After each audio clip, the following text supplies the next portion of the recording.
It's been a rough couple of weeks without the UFC. Not a whole lot going on. But luckily, the gift that keeps on giving, Bryce Mitchell, put out a pretty funny video the other day. So let's go ahead and check that out.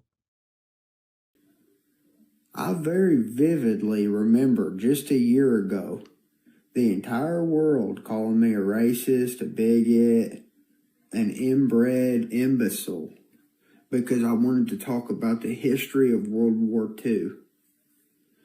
Obviously, he's referring to his podcast debut and talking about fishing with Hitler. That I brought it up first. They're all talking about World War II. They're all talking about what's going on today. And you know who's running the world. It's exactly who I said it was a year ago. Ain't nothing changed, buddy. And I hate to say I told you so. Sometimes it sucks to be right. I honestly think my intelligence has become a curse. His dirty Peter. And his dirty ass beater, too. Oh my God.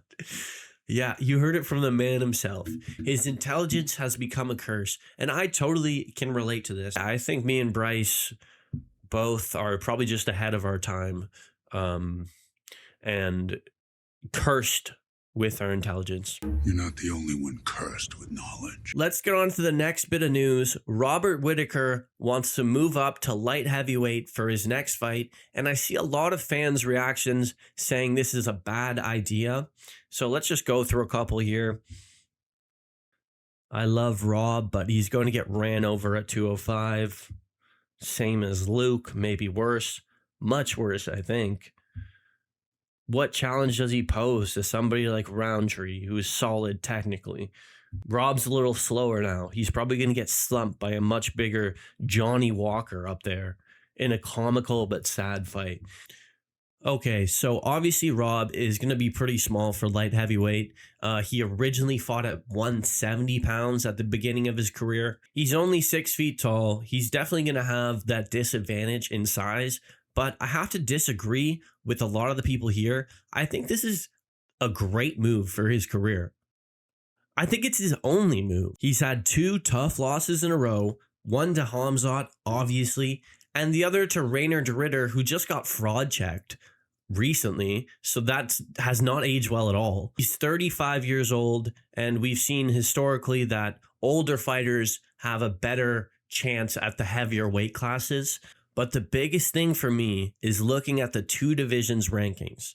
Light heavyweight is wide open in comparison to middleweight. If Alex Pereira is moving to heavyweight, that only leaves 2 guys that I think, okay, they would beat Whitaker for sure. Like Magomed and Yuri. That's it. Everyone else, I think it's competitive.